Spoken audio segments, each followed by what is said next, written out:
Hello everyone, কেমন আছো তোমরা? আমি প্রিয়াঙ্কা। একটি নতুন দিন নতুন ভিডিওতে তোমাদের জানাই অনেক অনেক স্বাগত আর ভালোবাসা।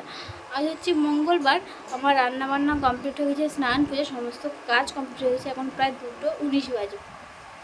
তো সকাল থেকে আজ অনেকটা ব্যস্ত ছিলাম জন্য সকাল থেকে আর ভিডিওটি স্টার্ট করা হয়নি। এখানে ছেলে স্কুল থেকে এসে স্নান করে শুয়ে আছে।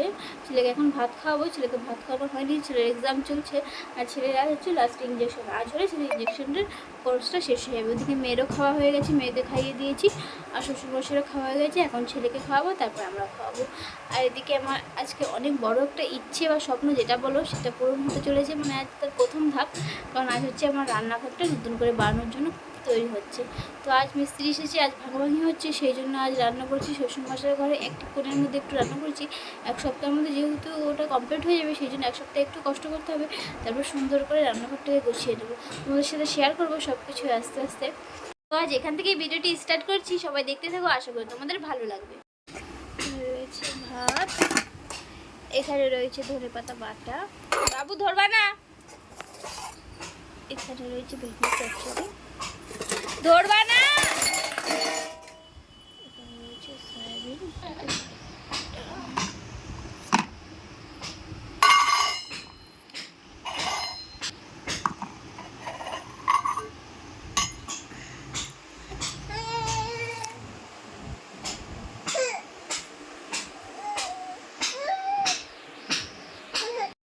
হ্যালো ফ্রেন্ডস, এখন প্রায় 4টা বেজে গেছে আর আমাদের খাওয়া দাওয়া এখন কমপ্লিট হলো। মানে আমার আর হাজব্যান্ডের লাঞ্চটা এখন কমপ্লিট হলো। হাজব্যান্ড অনেক তাড়াহুড়োর মধ্যে ছিল জন্য আর তখন খেতে বসে ভিডিও করা হয়নি। হাজব্যান্ডের কাজ চলছে, তো সেখানেই ব্যস্ত রয়েছে, তো তাড়াহুড়োর মধ্যে খেতে হয়েছে। তখন এই যে মেয়ে ঘুমিয়েছিল, ঘুম থেকে উঠে গেছে। এই যে মামা, এই যে মামা, এই যে টিয়া টিয়া টিয়া, ও নিজের কাজে ব্যস্ত। ইয়া এনো এনো,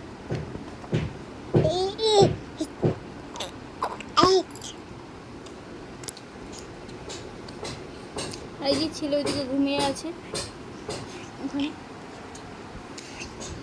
ছেলে দুপুরে ভাত খায়নি, ঘুমিয়ে পড়েছিল। ওর অনেকগুলো ঘুম পাচ্ছিল, যেহেতু অ্যান্টিবায়োটিক চলছে, তো সেজন্য হয়তো ঘুম পেতে পারে। সেই জন্য আমি জোর করিনি, আগে বললাম ঘুমিয়ে নি, তারপর ঘুম থেকে ওটা খেয়ে নিই। আর এখন আর কোনো কাজ নেই, এখন একটু শুয়ে থাকবো, মোবাইল দেখবো, ফোন দেখবো। এতক্ষণ বিগ বস এখন প্রায় বিকেল 6টা বাজে। তো এখন আমি মেয়েকে একটু দুধ খাওয়াবো। এর আগে যখন মেয়েকে দুধ খাইয়েছিলাম তো বাটিটা দেওয়া হয়নি, তখন বাটিটা ধুয়ে নেব। আর তাই একটু আমাদের সাথে শেয়ার করে নিচ্ছি যে আমার রান্নাঘরের কাজ কতটা এগুলো।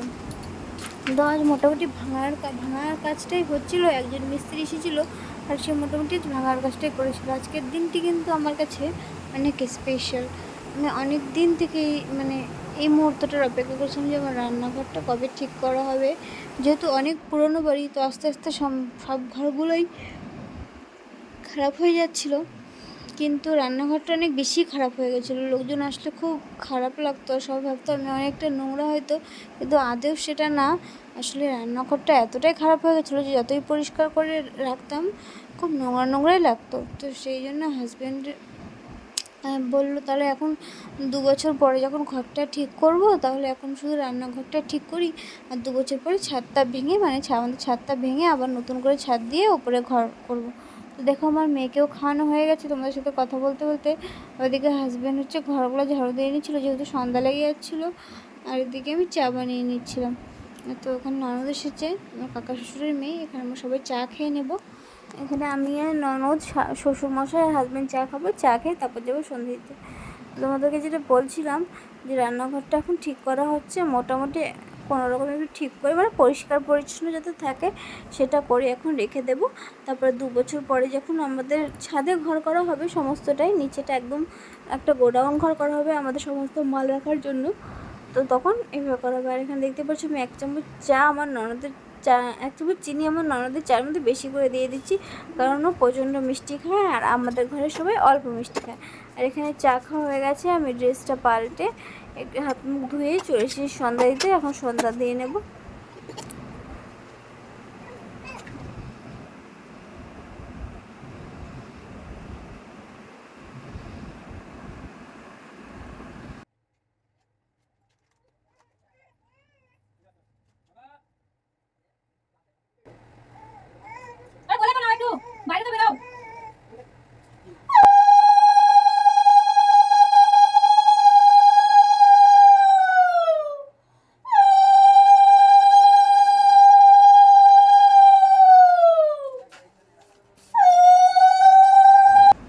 এখন প্রায় রাত 8টা বাজে। ছেলে দুপুরবেলা স্কুল থেকে এসে স্নান করে সেই যে ঘুমিয়েছে, আর এখন এই যে ঘুম থেকে উঠলো। দুপুরে এসে একদম খাওয়া দাওয়া করেনি। অনেকবার ডেকেছিলাম কিন্তু বলছিল মা আমার অনেক ঘুম পাচ্ছে, আমি একদম জেগে থাকতে পারছি না। সেই জন্য আর বেশি জোরও করিনি, যেহেতু শরীরটা দুর্বল, কড়া ডোজের অ্যান্টিবায়োটিক তুলছি, সেই জন্য ওর ঘুমটা খুব বেশি পাই, সেই জন্য আর ডাকিনি। তো ঘুম থেকে উঠলো, ওকে ভাত খাইয়ে দিলাম, আর আমরা চা খেয়েছিলাম, সেই চায়ের বাসন আর ভাতের বাসন সমস্ত একসাথে মেজে নিচ্ছি। আজ একটু বাথরুমের বাসন মেজে নিচ্ছি, যেহেতু ওখানে কাজ চলছে, তো বসে বসে বাসন মাজতে একটু অসুবিধা হচ্ছে, যেহেতু অনেক দিনের অভ্যাস হয়ে গেছিলো দাঁড়িয়ে দাঁড়িয়ে বাসন মাজা, সেই জন্য একটু বসে বসে বাসন মাজতে অসুবিধাই হচ্ছে।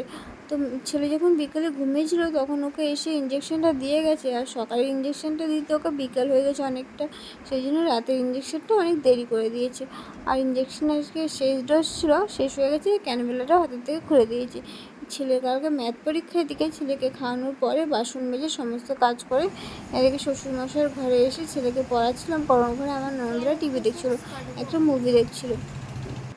তো এদিকে ছেলেকে পড়াতে বসেছি মানে কি মোটামুটি কয়েকটা রিভিশন করে দিচ্ছি ম্যাথে, যাতেও কিছুটা কালকে করতে পারে। 1 সপ্তাহ 2 সপ্তাহ ধরে তো একদম পড়াশোনা হয়নি, এই 1-2 দিনে যেটুকু করছি সেটুকু যা করবে যথেষ্ট।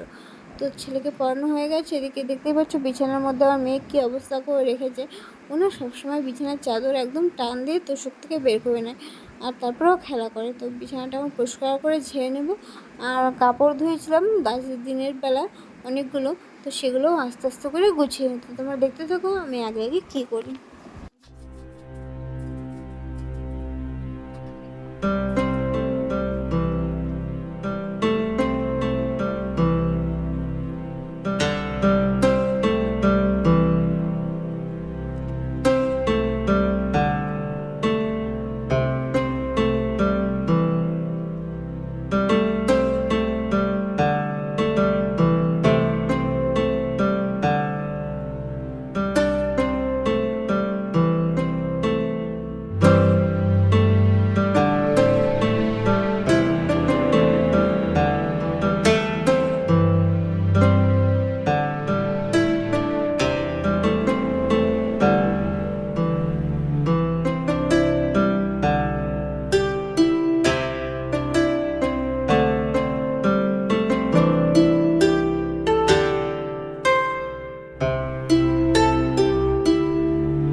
মামা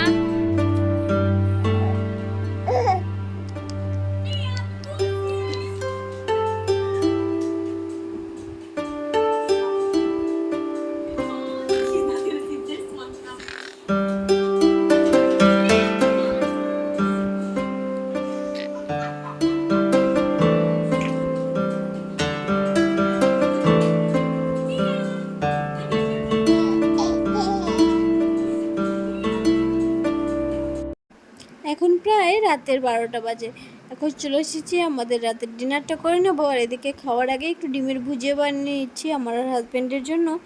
তো ওইদিকে ছেলের খাওয়া হয়ে গেছে আগেই, 8টার সময় যে খেয়েছি, ও বললো মা আর খিদে পাইনি, খাবো না, সেই জন্য আমিও জোর করিনি। আর মেয়েকে খাইয়ে দিয়েছি। এখন ডিমের ভুজিয়াটা বানিয়ে সমস্ত তরকারিগুলো গরম করে এদিকে আমার আর হাজব্যান্ডের ভাত বেরিয়ে নিয়েছি।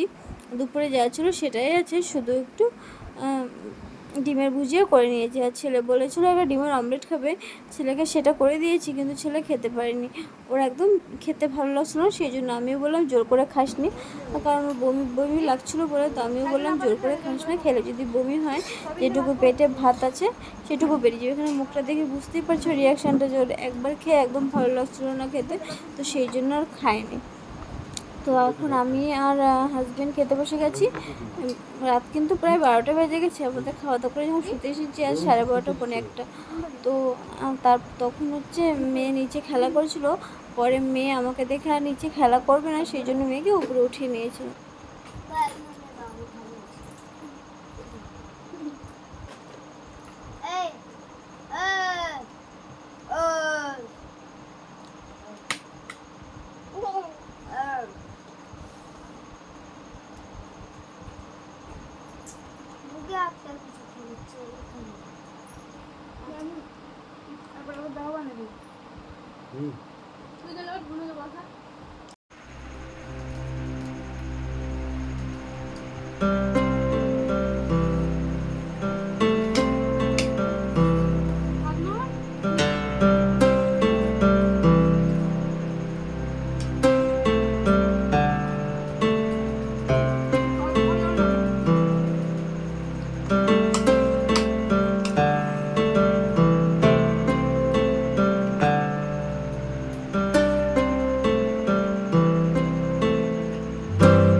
এখন প্রায় 12:30 বেজে গেছে। এখন চলে এসেছি একদম ভিডিও শেষ পর্বে।